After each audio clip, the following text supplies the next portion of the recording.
Well, hello, everybody. This is Dr. Michael Norman, and I'm here with Matt Murtaugh, and he has recently possibly had a breakthrough in some of his treatments in his journey along this chronic illness and Lyme disease route and everything that goes along with it. Um, but Matt has a story here that he wants to tell us because he thinks it's very relevant information that other people could probably use as well. And having gone through it, he's a good resource for people that are looking for this information. So, Matt, you're looking great. You really are. So Thank you. talk to us about this breakthrough because for people that don't know, Matt has recently, him and his wife have recently gone down to Mexico for some dental treatments for some bone cavitations, which are bone infections, and oftentimes you might get them underneath a root canal, but uh, the getting the dental care done here in America is expensive and cost prohibitive, especially if you have multiple things that need to be done. And so uh, Matt has tried many different things along his journey, some successful and some unsuccessful. And it got to the point where we were looking into dental problems, looking deeper into things that might have been missed. And so, Matt, can you tell us, what in your journey got you to the point where you were researching dental cavitation problems? Um, Chris turned me on to Dr. Levy's work. I think it's Thomas, Dr. Thomas Levy. He had a bunch of books, and one of them was about dental cavitations, or it was about problems in the jaw, and and with all of the different tooth problems and that can happen, and just I read his first book, and I thought, he was also one of the first people on YouTube that I remember, one of the first results that were talking about cavitations in his talks. And I had uh, always thought that there was something going on with my jaw for many years, and that's basically how I found out about cavitations, was from his book, one of his books. And I'm sorry about it, I don't remember the name, but I do know that it had a picture, an X-ray of a 3D X-ray of a jaw on the cover. And so I read that book, and I found out about all the problems that cavitations from I think he spoke about cavitations in general, but specifically some, at least, about wisdom teeth cavitations, which were my problem. So, Matt, in your understanding, can you explain what a cavitation is and how it came to be that you had this problem? And is this a problem specific for Lyme disease, or is this a common problem with many people? Um, well, I think that you know, so I think it's probably a common issue now. You'd asked about how I had found out that this was even an issue, and then one thing I wanted to add was the documentary Root Cause, and in that they talk about how there's a lot of things missed with dentistry or the way it's commonly practiced, and um, so that was another thing that was a nudge that I needed to do something about this. And I had gone to a dentist for TMJ issues, and even got braces, got a special splint, and this was 10 years ago, and none of it really resolved my jaw pain. And just agonized on for many years after that, and just but when I found out that there was something really wrong with Dr. Levy's work and then Root Cause, that I knew that something was really wrong, but I just didn't know how to do it. Um, and so that's what led me to looking into this. And I'm sorry if I think you might have asked something I missed with your question, but that's basically how I got to understanding that I needed to do something. So, what are we talking about? Explain what a cavitation is Okay, in your so words. cavitation, they leave this. So when a tooth gets removed, they will, I believe it's common practice. There's a ligament that connects the tooth to the jawbone. And in common dentistry, as it's practiced, they leave that ligament on and they just remove the tooth. But they've found that I think studies have found that when it gets removed, that ligament gets removed, the bone will grow in and form the strong bone as if, nothing's wrong. But if that ligament is left on, uh, then that uh, spot in the jawbone will be left open, and the gum will heal over, but the bone doesn't really grow in, and so you have a pocket there that will um, just harbor all kinds of infection because it's not supposed to be an open pocket with no bone in it. And so um, and then deep inside of that socket where the tooth was is a pathway that you might have a better word to describe it, that will go all throughout, you up into your brain, and it's connected all over to all different things in your body. And that if it harbors that infection there, it will just leak all over the place. And people don't even know that it's an issue. And that's basically what a cavitation is. So, uh, why don't they just use antibiotics and just get rid of it? Well, I mean, my understanding is that um, antibiotics just simply won't make the grown bone grow back.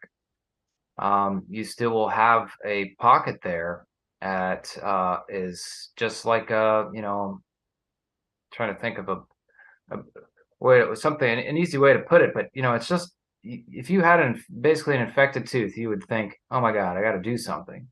But if your gum was infected, but it was healed over and you couldn't see it, you would kind of maybe think, oh, I don't really think so, and my dentist doesn't tell me it's a concern. Um, and so you miss it. But, it wouldn't make the bone go back, basically. Yeah, right. If you can't see it, you don't know it's there, right? Exactly. And I've heard also that when they do those root canals I've heard that they lose the blood supply that was normally going to go to the root. And when you lose that blood supply, then you're not able to get the antibiotics to it because of the fact that there's no tooth there. So you lose the blood supply, but you still got this infection in the jaw, too. I'm That's not an sure if excellent that's point. right, too. Yeah, the things you were talking about are called dentin tubules. And that's the little miles of little things inside the bone that can spread it around that you're talking about. And and I was talking with a lady last week that has a cavitation, and then she just had to have the tooth right beside it pulled, and I know it spread from the cavitation, so it caused her to lose the tooth. We was at the dentist office, and we kind of made that realization right there that she probably lost that neighboring tooth because of that cavitation also. Yeah, And I cannot believe it's been this long, and for how long that standard practice has been, and it's not like people just haven't figured this out yet. So right. that's yeah. So Matt, people don't usually go to Mexico and get cavitation surgery in their jaw when things are going great. So what symptoms were you having that you just weren't able to kick? Did you feel like you were plateaued in your treatments? Were you on, were you kind of like at a stagnant place and you were looking deeper? Yeah, I felt well, my symptoms were, I noticed that over time I just couldn't eat chips. Now that this was many years ago, and so uh I uh the crunch of that was really starting to hurt. And then, slowly from there, just, up and up, it started ratcheting up the pain of chewing, just what happened. And it was just this deep ache, and it could just really hurt my neck. Um, and my whole jaw, and I knew something was wrong, but I just didn't know what to do about it. And um, I'm sorry, I forget the second part of the question. Ah, I was wondering what type of symptoms you were having that made you think to look at the cavitations. Were you having digestive problems? Were you not able to eat food? Were you sensitive?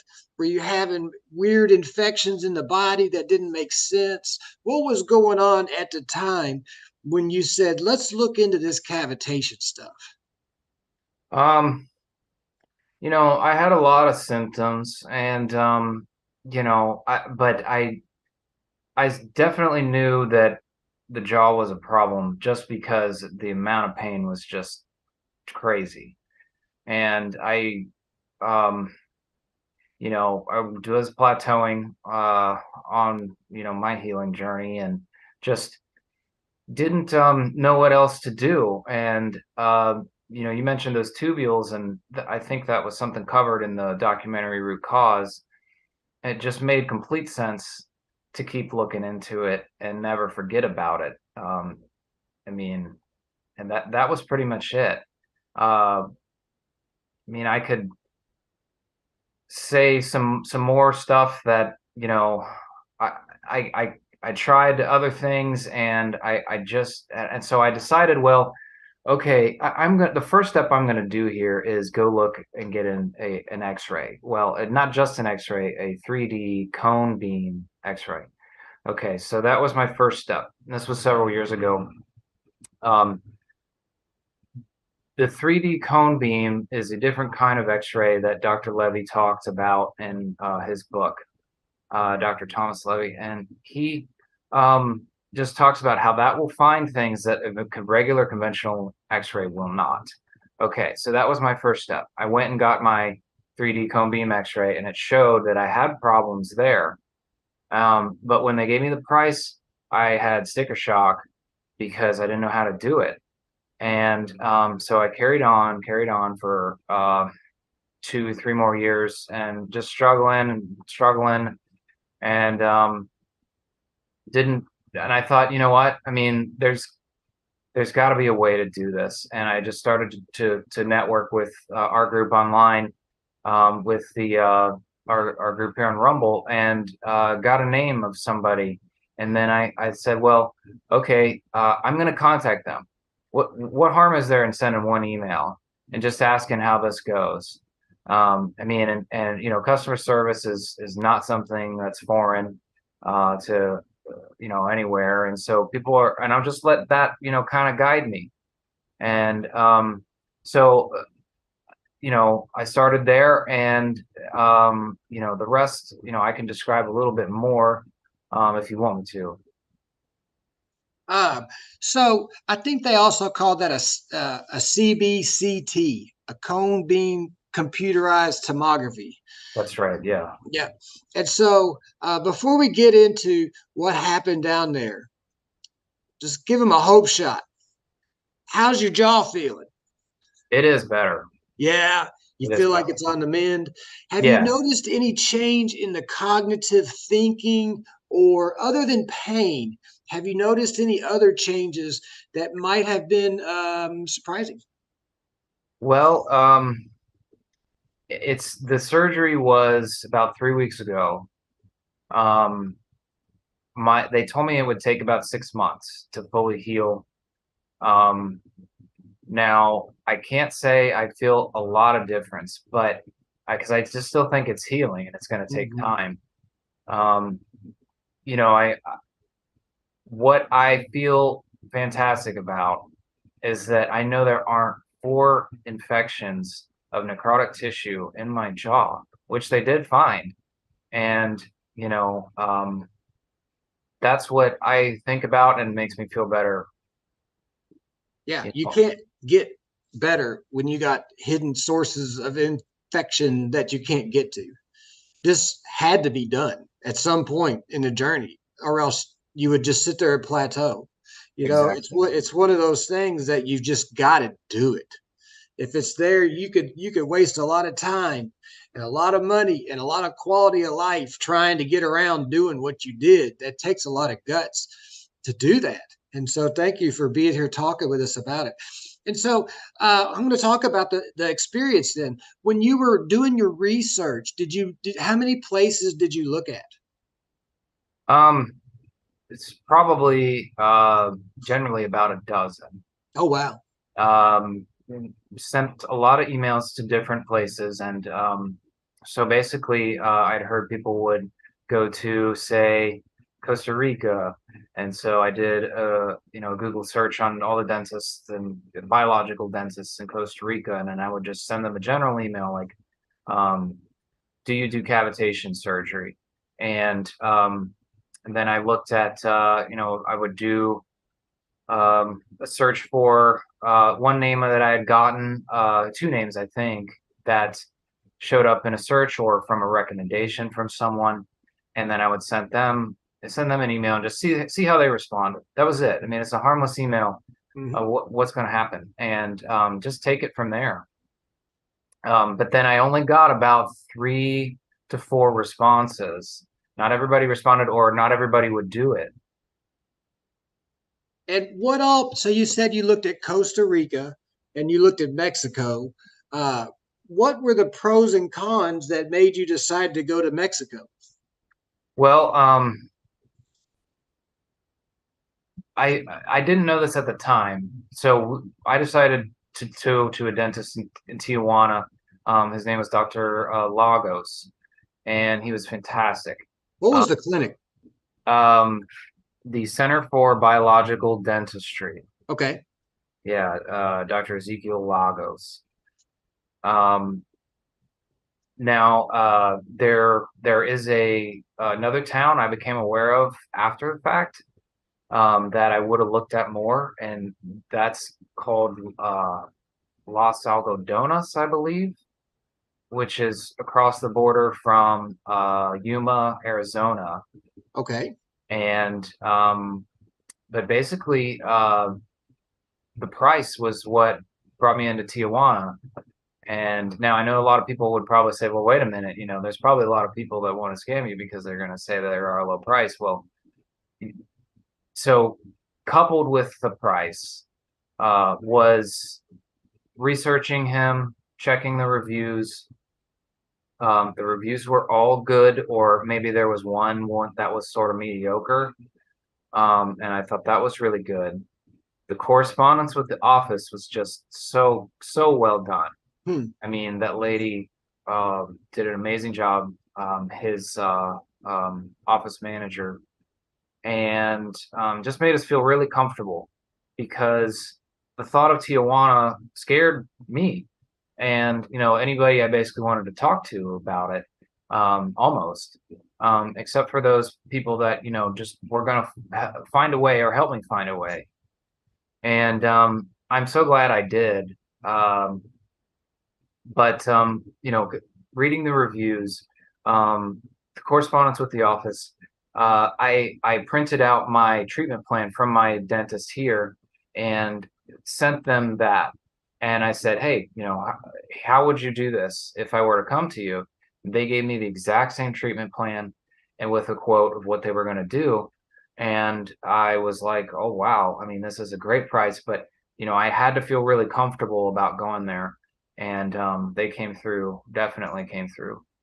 Now, did you get pricing from other clinics also? And what was the kind of were they all in the same ballpark or were they all over the place price wise or did you even get pricing from other clinics? Well, I I didn't, because things just kind of fell through. Now, I wanted to, but the Dr. Lagos's office really won me over and my wife over. And they Now, communication can be a barrier, communicating with different offices. Um, and so sometimes I would take my response and type it into Google Translate or what I wanted to say and then send it off. But, those things aren't perfect. So, I would either get no response, which, either meant they weren't interested or they didn't understand me or too busy, etc. Mhm. But, and then Dr. Lagos, I think I had a couple responses, but I don't remember any of their quotes really. And then that said, I didn't want to trust just anybody because I know that there are people down there and the way that that don't mean well, but the way you find out is, a good word of mouth or good experience from someone else. Um, and so yeah. How long do you think it was from the point where you started talking to Dr. Lagos to the point that you were in Tijuana? How long of a time frame? 3, 6, 9, About a year? about 6 months, About 6 months, and se- then it was seven gone. months. Right. And so I you had to get a flight out to LA or San Diego or something Yeah, like that. San Diego. Yep. And then you got a hotel there. And then what happened? Did you have to go through customs, or did they come get you and take you over there, or Oh, that how did was that you was tell so me? funny to me. So uh, let me just preface this by saying the office, when I say the office really helped us out. So they have a hotel right next door to the dentist office, which I have some video of that I'd like to be shown. And basically, the hotel was right next door, and then the medical building that did the surgery was right next door. And in Tijuana is a protected zone. And so over across the border, they have um, this entire industry of, uh, the medical type things that, are really helping people that are somewhat discouraged here in the United States. They know that people want it and they know that people are willing to travel for it and they protect those areas. And so our dentist set up the reservation and had a deal with this hotel next door, and so we got a discounted rate. I didn't have to call anybody and worry about communicating with them, and told him exactly what I wanted to do, and she took care of it. um, and so that made it very easy. And now crossing the border was an experience because you just drive right on through it. It was just like going to another state. They didn't care. They had, I think some of their National Guard standing in like an area if they wanted to stop and check you, but that was it. I don't know if we even really slowed down. And Wow. Tijuana was like it was like 15 minutes from the border to where we were staying, and so it was really close and never felt like I was going out to somewhere unsafe, really. So did you take a cab? So you flew in All right. to California, and did you take a cab over there, or did they arrange for you to have some transportation? Did the doctor's office arrange for it? They worked with a taxi driver or shuttle driver that have been working with them for I think 2 decades, and so he met us at the outside the airport, and he had a the sign, the dentist's office, and so we knew exactly who we were getting in the car with, and everything was really good. It sounds like a rock star. Yeah, yeah, I'd never never experienced that before. Um, and they're serious about it. It's a business to them, but they care, and because they know that they want to take care of their customers, and so I was really impressed with that. So did you talk to your doctor? Did he live in America, or did he live in Mexico? Um, I didn't ask. I think he may live in both places. Yeah, a lot of those doctors live in America. They just take the Tijuana taxi over, to go to work. Yeah, But they all know why they're over there, yeah, because you can't do some of that stuff in America. right. So it sounds like they had a really well prepared system in place, and they got you right to the hotel. And then did you go? Was it the next day that you went to the dentist, or did you go that day, or how did that go? So we flew in the day before, and then my wife's surgery was the following day. So they did a an X-ray when we got there to just check everything out, made sure that was what the surgery was what we needed to do, and that was on site, and um, and then she went into surgery that morning. How long was her surgery? I think it was 3 hours, and Okay. she got a lymph massage during it. This was all included in the price that I mentioned before. A pre-surgery lymph massage, a vitamin C IV drip during the surgery, Wow. and I'm sure there was more. We got some magnets to put on the back of our head here to help with the inflammation. Um, and let's see, we had um, there might be something I'm forgetting, but that was all in that 1/3 of the price. Did they happen to do any ozone? Yes, they did do ozone on the cavitations while they were doing or cleaning them out. So let me ask you, you've mentioned four cavitations on you. I think I heard, Yeah. but then only one quadrant. Did you have four in the same quadrant or did you have multiple quadrants? No, I had so each wisdom teeth that are I know I had four areas. So that wisdom tooth, which is here, here, here, and here. So upper left and right, and lower left and right. Wow, you were all the way around. Yeah. Now, what about your wife? What was her problem and like her cavitation situation? She had the same four that I had, and a root canal that was done a few years ago that she Hmm. needed to have corrected. Wow. When you were during, how long was your surgery? About the same 3 hours? Two and a half, I think. So, were you awake during the surgery? They put you out. I was out, but I think what they called it was conscious sedation. The twilight sedation. Yeah, but certainly did not feel awake. Um, They usually give you a drip of probably propofol and Versed, and it puts you out as long as that drip's going. And as soon as you turn the drip off, you'll pop back out of it pretty quickly.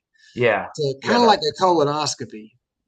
that sounds like what it was, and they had an anesthesiologist there helping, and the place was state of the art.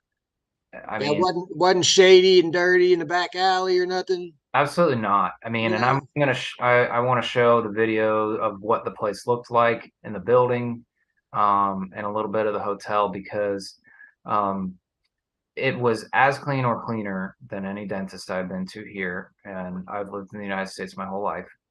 Um, and the certificates that my dentist had. I mean, he had I just counted 10 different certificates to memberships of different either places he'd belonged to or procedures he had studied, and he was IAOMT certified, and that was hmm another way I found him. And just I would have been comfortable sending my mom to him after the fact. He was that good. it's really top notch care down there. It's not anything to be afraid of, is what I'm hearing. Do your homework, but the place you went to and others, I would assume, are really not to be afraid of. Exactly. Do Yeah. your homework, um, but you know, and not take no for an answer, and you'll find something that will work for you. Yeah, keep going, and you keep chipping away at it. You know, you will figure it out. Nadine's surgery, and then was your surgery on the same day as hers? Um, Mine was the following day. Okay, and then what was the recovery like? How long did you stay after the surgery, and what was the aftercare like? Um, they wanted us to stay 5 days. Now, we just didn't have the luxury to doing that. just because of I had to come back for work, and the time off is can be a lot too. But they said if you can't, then stay at least one day before traveling. And we ended up staying a couple extra days. And um, the recovery, the first day or the day of surgery, was not much fun, but I was able to go to my hotel room, and the hotel was so cool too. Um, and I've just, they even had the hotel worked with us, and they know people go there for that reason, and so they want to help you as well. Um, so we went back to the hotel. I was able to help her the first day, and we kind of prepared a little bit before, like let's make sure we have some food, and the hotel even blended food for us from their room service type restaurant downstairs, and so we know we would be okay that way, and we know we were going to get where to get ice ahead of time before. And we also asked these questions because we thought, I don't want any of these things on my mind, so that I'm stressing out about how to do this before I get there. I Uh, want to know when I get there, like that I'm not concerned about all these things being stressed, because that's going to affect how I feel. mhm. And so I did ask a lot of questions beforehand, but each little question that got answered was one more piece of information that helped me uh, begin to build my confidence to be able to do this. And that was fine, and then there was no harm in doing that. So the recovery was pretty nice. Each day I got a little bit stronger, um, and even the hotel was even gave us a medical bed to just sit up while our first night while we slept. And there was a little grocery store right across the street, and one thing that helped before we even did this was checking everything out on Google Maps, because I was able to see what that world was like before I even stepped foot in it. And with that, your mind doesn't let all these like boogie monsters, start to creep in about, uh, questions of traveling to a foreign country. And that helped a lot too. And you know, the recovery went pretty well. The guy checked us out the next day. Well, he did a like a evaluation the day after surgery, and told us exactly what we needed to do to take care of ourselves. You know, and we from there, I've had no problems. It's only been 3 weeks, but um everything's gone pretty well. Um, and I know I still have some time, but I know that it was a good thing. And the after surgery, I felt like I'm so glad I did this, because that had just been a problem for years. Yeah, that's a huge weight off your shoulders, to knock that one off the list. Um, so did they have to do any bone grafts with you? Um, no. Now I do know that on my X-ray, or my cone beam X-ray, with my dentist here, I have some thinning of the bone in my jaw. I don't know what that means for the future.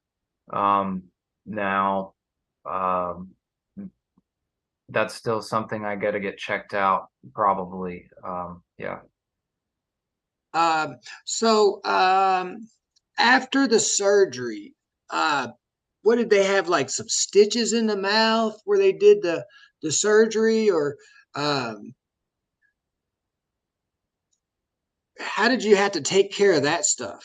What did the dentist people there tell you as the aftercare? They gave us some guidelines of what to do. So I know they said, to take small bites for a little while. Only eat blended foods for a few days. It wasn't that bad, and I didn't want to chew, obviously, but it wasn't that bad. and they did stitch us up back here, and the stitches just eventually fell out. Told us, definitely don't put your tongue on it, and just be careful with it, and baby it for a while. And the stitches eventually just fell out, and Did they by any chance put you on antibiotics before or after the surgery? yeah, they did give us, I think, 2 or 3 days of antibiotics to take as a precaution against infection. Um, and we even talked to the dentist office and had them set up a vitamin C IV, an extra, while we were there at the day after surgery, just as a precaution. Did they have any uh alternative treatments or IVs or anything that you'd never seen before that looked interesting? No, but I'll tell you what, that the medical building where we got the surgery at was state of the art. And so I'd asked the office manager, hey, what else do you know there? And this building was like 30 stories full of the things that are scattered throughout the United States, and they would any city in America would be so proud of this building because it was just stacked with you know uh, different places doing all kinds of different um, like some of them were like cosmetic surgeries or but we went and we found a hyperbaric office in that building and we went and did that, and it was so easy to set that up. Everything was in one spot basically that you could think of, and there was a lot going on with that building that I'm not, I don't know everything because it was 30 stories, but um, it was so cool to find everything in one spot. Mhm. Was the hyperbaric chamber a hard shell or was it a soft shell? Hard shell. Was it? And how many hyperbarics did y'all do? Just the one? Yeah, we did one. We had an extra vitamin C IV, and then we had the hyperbaric, and then we did an extra vitamin C IV when we got back home, just to cover all the bases. Now, if that sounds like too much for you, that's okay. I don't feel, I think everything would have been okay. The dentist even said, well, if you keep doing things like vitamin C IVs, you'll probably heal quicker than 6 months. I just think for most people, it would probably take longer. So if it seems overwhelming to you that you'd have to take care of all of that, I just wanted to be extra safe. And also, it was nice to be able to go to somewhere and those things were cheaper than usual. Right. How much was the hyperbaric chamber Um, session I think it was $100 for an hour and a half. for an hour and a half? That's Yeah. a lot of times what it is on the soft shell here for an hour. And Hmm. so you got the hard shell for an hour and a half. Um, have you ever been in one before? Once. Yeah. Was it a soft shell before or was it a No, it hard was a shell? hard. So you can't really compare the soft and the hard shell. What was your experience like in the hyperbaric chamber for somebody who's never been in one? Um, my ears were popping a lot. And I think it was a little more stress than usual just due to the surgery. But the dentist really liked that idea. And this was with a separate office, but when I told him that I wanted to do that and then would it be okay, he was okay with it. And it just it feels at first I when I told somebody it was kind of like being on an airplane. Well, at that time after surgery, it kind of wasn't. My ears did pop a lot, but and to get it was popping a lot, and it was a little extra stress due to the surgery. But I thought it was still a good idea, and I'm still glad. So Yeah, it's great to have access to a hard shell like that. So if you don't mind, let's talk some finances then. And obviously, I think you said $9,000. I heard was going to be the price for your surgery here. What was the price for your wife's surgery here? About $11,000. Okay. So Um, for the two of you guys total, it would have been about $20,000 here. yeah. And then what was the price when you went down there? And then what was your savings? Okay. So my wife's surgery was $2,754. Okay, for the surgery itself. Mine was $2,054. And then coupled, so right there, not for me, I think it was $9,800. I actually took the quote that my original dentist gave, and you know, I don't have it anymore because I thought, I'm over and done with this. I don't need it. But I do remember it being about $9,800. So it was almost 10 grand Oh, for wow. me. So um, $2,054 for my plan, and my wife's was 2,754. And then coupled with the hotel, it was $150 a night for 4 nights. And so that's about 600 for four. Yeah, for 4 nights is about $600. And the airfare for two people was $952. And then total, so this is airfare, hotel, treatment.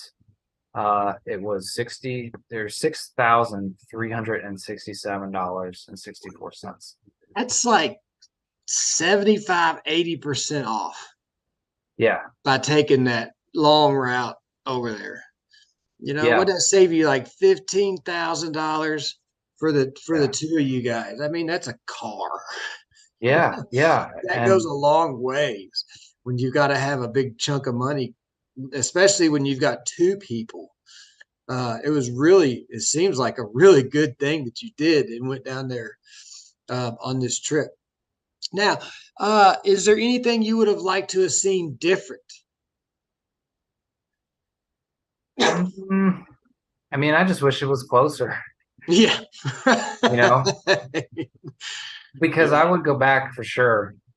Uh, that's it really, because I don't, nothing there, made me feel, uncomfortable. I just, there was, you feel a little bit uncomfortable. That's not completely true, because if you go to a foreign country, you'll, had to get out my Google Translate and, sometimes type something in English that I needed to communicate. But I mean, but that's it. That they were there to help, and they were really friendly. But as far as the dentist's office, that's really just the hotel. Maybe there was a little communication barrier, ordering some food or something, but that was it. I mean, and if that was it, that's like nothing. It, it's they were there to help because they know that you're going to help them by helping them pay their bills. And Mhm. so, they're not in it to hurt you, or they want to help you so that you have a good experience. And doing my homework ahead of time, everything uh, worked out that way, because I wasn't going to anywhere that was risky, and I knew that from doing my homework. So Yeah. And it sounds like you might have even got a better quality of care of service than you would have even gotten here in America, because it sounded like they cared. That's a big change from over here. You're not just yeah, a number. yeah, yeah. I mean, they're they did they had matched our treatment plan with our dentist here, and even I think was even better by one or two things.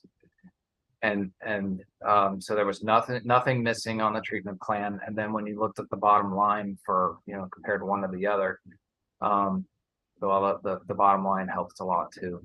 You even adding to the bottom line is the overall experience that it seems like they were really there for you and like a caring environment, which is sorely missed in today's medical society treatments here in America. It sounds like it was a very nurturing environment. When you went down there, how was the other patients? Was it kind of gloomy, doomy, or were they kind of cheery, or how was the spirits of the area while you were down there? Um, well, so I talked to one other person in the office that was their wife was getting some dental work done, and he was a happy clam. I mean, he had said that his I think it was his girlfriend was there, and she had been coming down to see this guy for years.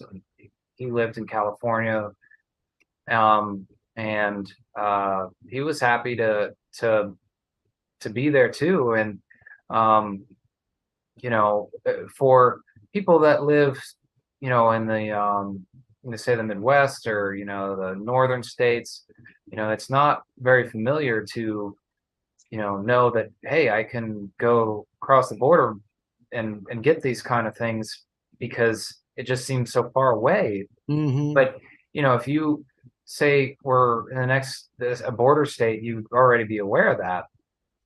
Um, and one thing that I really enjoyed about there was that I knew that the dentist I saw believed in what he was doing so much, Mm-hmm. and I mean, um, I didn't end up chatting with really any other patients, but I did meet someone that lived in Yuma, Arizona, before I even went to Mexico, and she knew all about this, going to Mexico for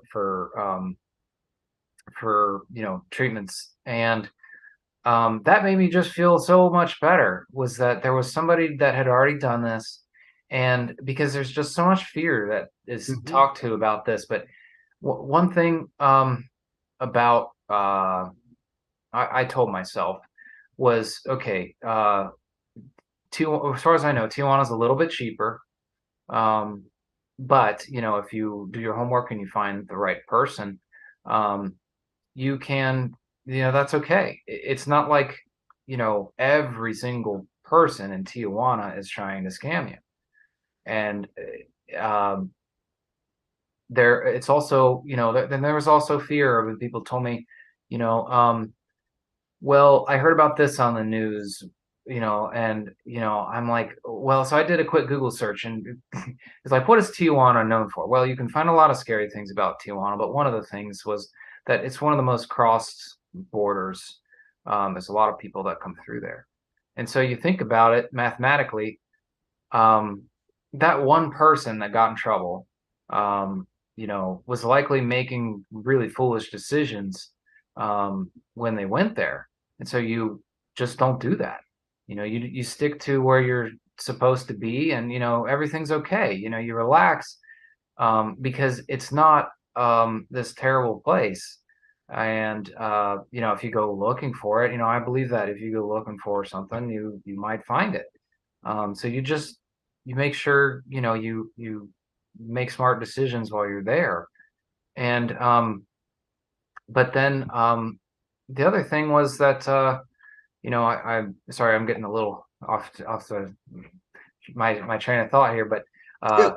one thing I wanted to explore more was Los Algodones, which is just across from Yuma. Which is, if you do a Google search, and this is funny, Google almost has a little blurb to say about each city, so you can kind of find out, hey, what's going on? What is a city known for? And so I searched for Los Algodones on Google, and they said there's like 600 dentists in this city because um, these they're in industry knowing that hey, people from America want this kind of treatment. All they have to do is cross a border and they can come over, and then we know they're going to come. There's 600 dentists here; they're getting business, Mm-hmm. and so if you were a sort of dental mecca, you would have all that stuff that to treat people well. So So, where does the future hold now? Uh, let's talk about what's coming up. Now that this is behind you, what are your next plans to focus on? um, you know, uh, just take care of make sure that I'm not staying in fight or flight. Hmm. Um, and just taking time to relax. And next I think I'll probably get another cone beam in a few months just to see how everything healed up. And I'm really curious about some hyperbaric stuff. Um, but I'm also just excited to know that there are four infections gone out of my body, and um, I'm sure that there's all kinds of things that I'm unaware of that will be helped because of that. But I'm excited to find out the things that I would definitely, you know, feel too. So, Yeah, that sounds good. And just kind of one more question, off on a tangent, just a little bit. You're well versed in the alternative treatments.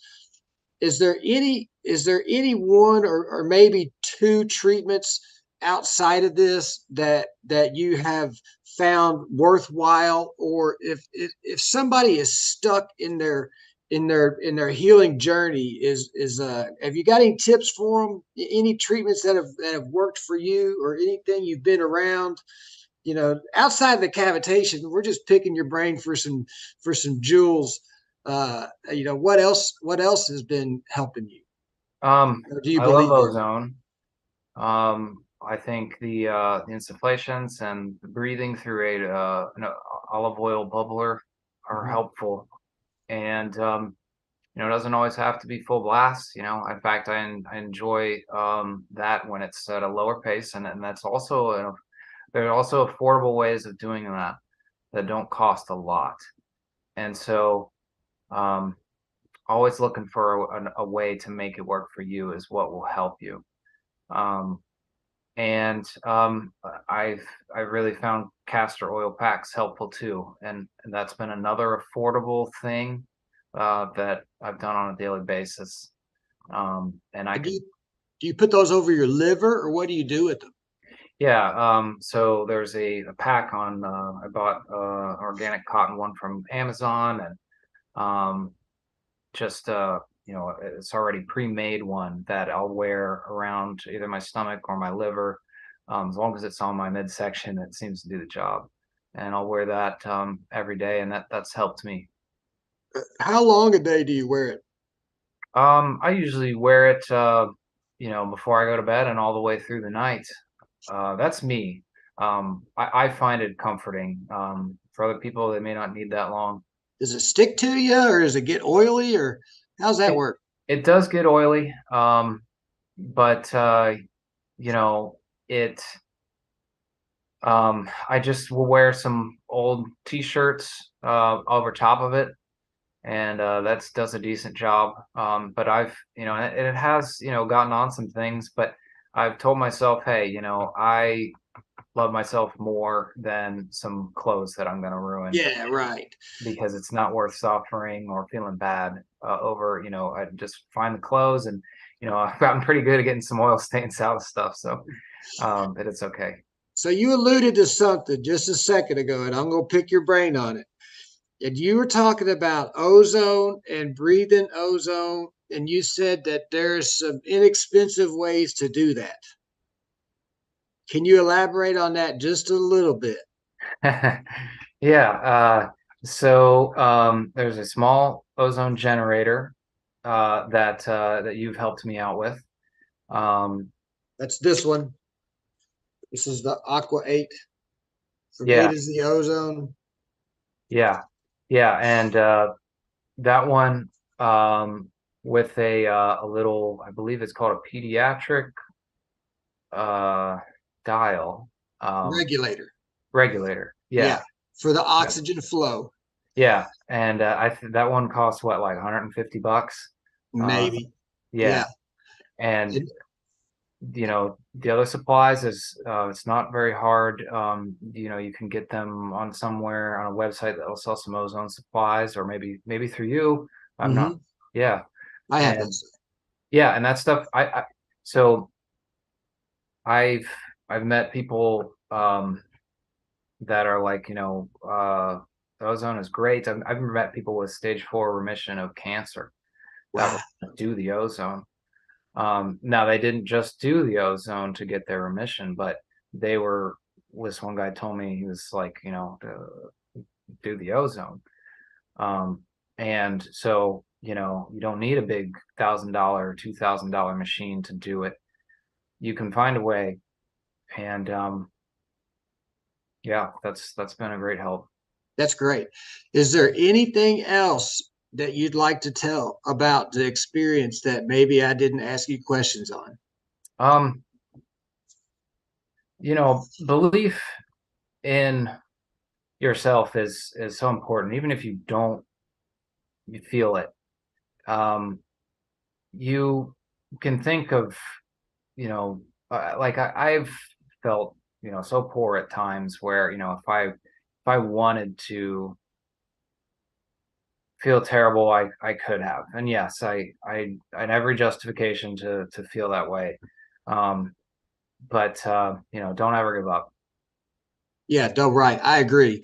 Absolutely. Sometimes people heal quickly and sometimes slowly, but you keep working on it and the results will materialize. And just keep chipping away at the problem. You may not have to know all the answers right now. You just need to know what's the next thing to do and do it. And Yeah, eventually it is going to work itself out. And keep asking questions to your peers and support group members because other people have been through this too. We're not unique. And, drawing on the support of people who could look through and say, well, you got to have clean air, you got to have clean water, you got to have a mouth with no infections, and then everything else, pulling out the toxins that comes after that stuff. But all you're going to get's healthy. It's not like you're going to be advanced program healthy. And really, we just want to call it a truce. We don't even want to win. We just want to we all go our own ways and leave each other alone. You know what I mean? right. I think the term is homeostasis. It's not a winning thing. It's just let's just get normal again. Yeah, yeah. And I mean, just don't be so quick to reject a possibility. Mhm. I mean, at first, several times planning this, it felt like this isn't going to happen. This is crazy. This is unsafe. But I didn't want to take no for an answer. And um, You shouldn't.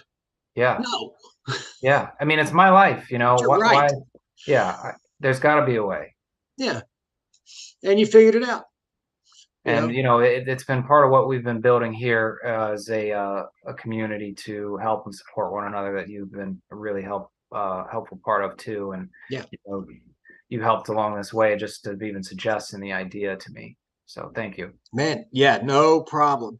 And so I guess you've got some video that possibly we might include at the end of this broadcast, or maybe we can clip it, somewhere in the middle of it. I'm not quite sure how it'll go, but if people just hang on a little bit after this, there might be some video of the medical building and the surrounding areas Matt was talking about. Yeah, and the hotel as well. And feel free to put that anywhere. But yeah, it's a nice place for sure. Matt, it's been a great story. I'm glad that you contacted me to take the time to get this to get this story out, and get it off your chest too. You don't claim them cavitations, man. That ain't Right. you. Right. Yeah, don't claim any of that disease, man. It's just Exactly. something you're going through, and you're looking great. You really are. You're looking great. You're doing great. I appreciate everything that you do and just being a resource for us. Well, thanks, man. I really appreciate everything you've done and never given up on other people as well. Right That's on, man. been such help. You're welcome. All right. Anything else? No, that's it, brother. All right. It's been about an hour, so that's a good story. All right. All right. Take care. Thanks.